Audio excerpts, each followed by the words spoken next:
بسم اللہ الرحمن الرحیم۔ ہسٹورک ٹی وی کی طرف سے السلام علیکم۔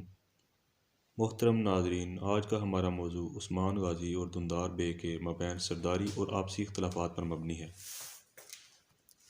ہمارے بہت سارے ناظرین یہ جاننا چاہتے ہیں کہ تاریخ کے مطابق دندار کی موت کیسے ہوئی، کیا عثمان غازی نے اپنے چچا کا قتل کیا، اور دندار کی عثمان غازی کے ساتھ کیا اختلافات تھے، مورخین اس بارے میں کیا کہتے ہیں۔ ارطغرل غازی کی وفات کے بعد کائی قبیلے کی ذمہ داری عثمان غازی کے سر آ گئی۔ کائی قبیلے کا سردار بننے کے بعد عثمان غازی مزید مضبوط ہو گیا اور اسے مزید مشکلات کا سامنا بھی کرنا پڑا، لیکن اس نے اپنی ذہانت اور قابلیت سے ہر مشکل کو حل کیا۔ اسی طرح اس نے اپنے والد کی طرح مزید علاقوں کی جانب پیش قدمی بھی جاری رکھی اور ساتھ ہی ساتھ فتوحات کا سلسلہ بھی جاری رہا۔ 1259 عیسوی میں عثمان اس وقت پیدا ہوا جب دنیا کو ایک شدت سے کسی رہنما کی ضرورت تھی۔ جہاں تک دندار بے کی بات کی جائے تو یہ بات یقینی ہے کہ ارطغرل اور عثمان غازی کی زندگی میں ان کی بہت اہمیت ہے۔ دندار نے اپنی زندگی میں ارطغرل غازی کے شانہ بشانہ کئی جنگیں لڑیں اور بے شمار موقع پر جرأت و بہادری کے جوہر دکھائے۔ دندار بے ایک نڈر اور بہادر جنگجو تھا، مگر اس میں قائدانہ صلاحیتوں کا فقدان تھا۔ اس میں لیڈرشپ کوالٹیز نہ ہونے کے برابر تھیں۔ دندار بے سلیمان شاہ کے بیٹوں میں سب سے کم عمر تھا۔ جیسا کہ ہم پہلے بھی بیان کر چکے ہیں کہ دندار ارطغرل کائی قبیلے کے ساتھ سرمالی چوخور اور بعد ازاں سلطان علاؤ الدین کیقوباد کی طرف سے تخصیص شدہ کراچا داغ میں مقیم ہوا۔ اس کے بعد سغوت اور ڈومانیچ کو کائی قبیلے نے اپنا مستقر بنایا۔ کراچا داغ کی فتح کے وقت وہاں کے تیک فور کو بھی اسیر کر لیا گیا تھا۔ ارطغرل غازی نے تیک فور اور مال غنیمت کو دندار کے توسط سے سلطان علاؤ الدین کی طرف کونیا روانہ کیا تھا۔ دندار بے ارطغرل غازی کی وفات تک اس کے ساتھ رہا اور بہترین مشیر ثابت ہوا۔ بڑے بھائی کی رحلت کے بعد غیر کائی قبائل کی ایک تعداد نے دندار کی ارطغرل کا جانشین بننے کی حمایت کی، لیکن ساتھ ہی ساتھ کائی قبیلے کی اکثریت نے عثمان کو ترجیح دی۔ عثمان غازیوں کے حامیوں کی تعداد زیادہ ہونے پر دندار بے نے بھی اپنا ارادہ ترک کر دیا اور عثمان کی بیعت کر لی۔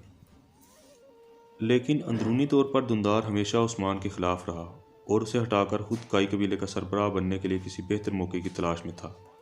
بعض روایات میں آتا ہے کہ بیلجک اور یار حصار کے تیک فرو کی طرف سے عثمان کے قتل کے لیے بنائے جانے والے منصوبوں سے دندار بھی آگاہ تھا۔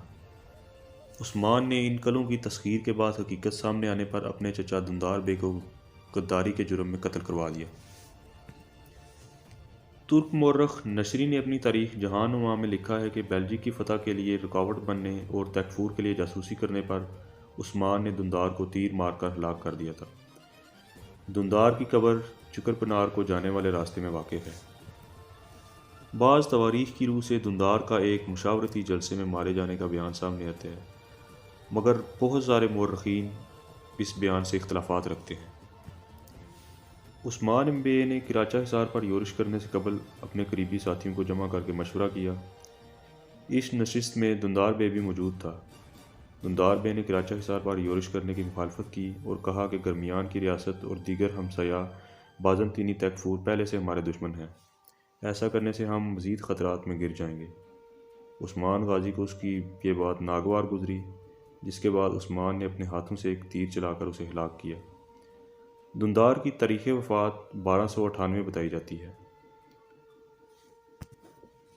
قبیلے کا ایک حصہ دندار کے حق میں چلا گیا، جبکہ دوسرا بڑا حصہ عثمان غازی کے حق میں چلا گیا۔ جیسا کہ ناظرین جانتے ہیں کہ دندار بے ایک احمق اور منافقانہ سوچ کا حامل شخص تھا، اور کئی مواقعوں پر ہم دیکھ چکے ہیں کہ دندار نے منگولوں کی اطاعت کی اور بعض عیسائی گورنروں کے آگے بھی جھکتا ہوا نظر آیا۔ بہت سارے ناظرین اس بارے میں تجسس رکھتے ہیں کہ دندار بے کی شادی کس سے ہوئی اور ان کے بچوں کے نام کیا ہیں، لیکن اگر ہم تاریخی حوالے سے دیکھیں تو اس حوالے سے ہمیں تاریخ خاموش نظر آتی ہے اور ہمیں کوئی مستند معلومات نہیں مل سکی۔ اگر ہم ارطغرل غازی اور دندار بے کے برادرانہ تعلقات کی بات کریں تو وہ ہمیشہ اپنے بھائی کے ساتھ شانہ بشانہ کھڑا رہا اور ان دونوں نے آپس میں کئی مواقعوں پر جنگیں لڑیں، اور اس نے ہمیشہ اپنے بھائی ارطغرل کی فرما برداری کی اور ہمیشہ اس کی ہر معاملے میں حمایت کی۔ لیکن اس کے برعکس عثمان غازی کے ساتھ اس کے تعلقات اچھے نہ رہے۔ اور اس کے ساتھ اس کا رویہ منافقانہ اور بزدلانہ سوچ کا حامل شخص ثابت ہوا۔ محترم ناظرین، تو یہ تھی ہماری آج کی ویڈیو، جو کہ دندار بے اور عثمان کے مابین اختلافات پر مبنی تھی۔ تو ہم امید کرتے ہیں کہ ہماری یہ کاوش آپ کو پسند آئی ہوگی۔ اگر آپ کو اچھی لگی ہے تو ہمارے چینل کو سبسکرائب کریں، لائک کریں اور شیئر کریں۔ اللہ حافظ۔